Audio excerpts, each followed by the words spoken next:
to the beautiful spring birds. And all week I've been doing a post. Just give you an opportunity to contemplate a couple of things. The infamous SH. Should. Last week was a focus in the Chakra Yoga and the Power Center, Manipura. And this is a lot about exercising and cultivating and harnessing the right to be an individual, a right to act according to what feels best to you, and to allow others to do the same,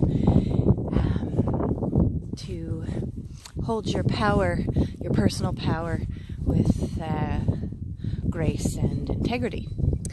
So I always invite some what I call yoga homework, and this topic or this element of being in this human world comes up a lot in my individual work with clients. And I want to invite you to think about generally the energy of your language and how that feels in your body as you say things. Your body will always tell you whether it feels aligned and good or not. And so should and shame are like a toxic relationship. And often when we use the word should, when it's being used towards ourselves, it's like, I should have done that. I should have known better. I should have listened to my instincts, or I should have went there first, and now this is all messed up, and blah, blah, blah. And it's just seething with regret and condemnation and shame. And sometimes that sense of embarrassment, which is connected to shame of, I should have, what, blah, blah, blah. And that feels so disempowering. And in fact, it is, because it's telling you, when you speak to yourself that way, you're not enough, you weren't smart enough, you weren't prepared enough, you should have known better. So there's some inadequacy there, which isn't true. You just made a decision. The decision didn't work out. So I'm inviting you to reflect on how you use should, and how you use it towards others as well. Because often our intention is heart-based, like, you should go try this out, or you should stop eating this because this is really bad for your body. And so we're telling people what to do based on our own experiences or what we've heard, but that may not be what's best for them. And it also disempowers them in a sense that we are asserting that we know better than they do. So I'm inviting you to reflect on that. And not always, a should might also be used in place of something that in its essence you're being inspired by. Like you see somebody out running, or, I should run more.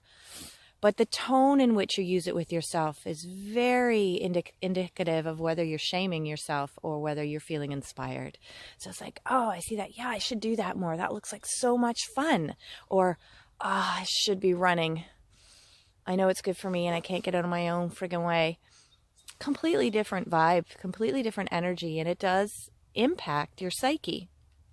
So my invitation is to reflect on how you use it, because it does impact your power and your seeming authority over others' decisions, which to me isn't okay. And I work a lot with that in helping people reclaim their sense of power over choice and embodying their choices they do make from a higher, better feeling place.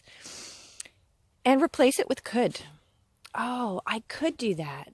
I could have done that, but I didn't. I chose to do X, so I'm owning and taking responsibility for my choice. I'm not shaming myself. I'm saying, yep, I could have done that. I didn't. Maybe next time I could do something different. And in sharing this with others as well, you think, the word should starts to come out of your mouth. Say, you know what? I experienced this and it was really great for me.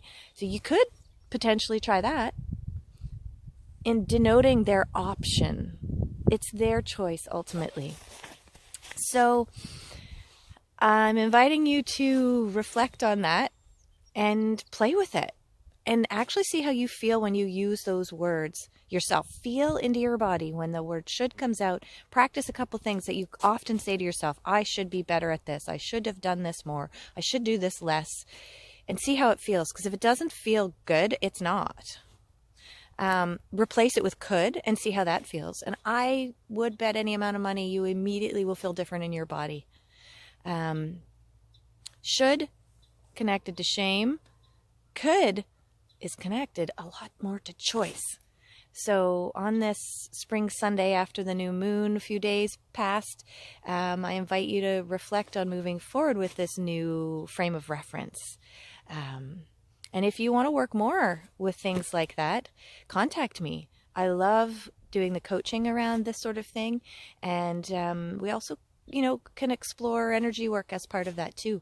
How you might be holding some of those old decisions and shoulds that are blocking you in some way. Happy Sunday. Go out and enjoy this beautiful day if you're in Nova Scotia, and make your day beautiful wherever you are.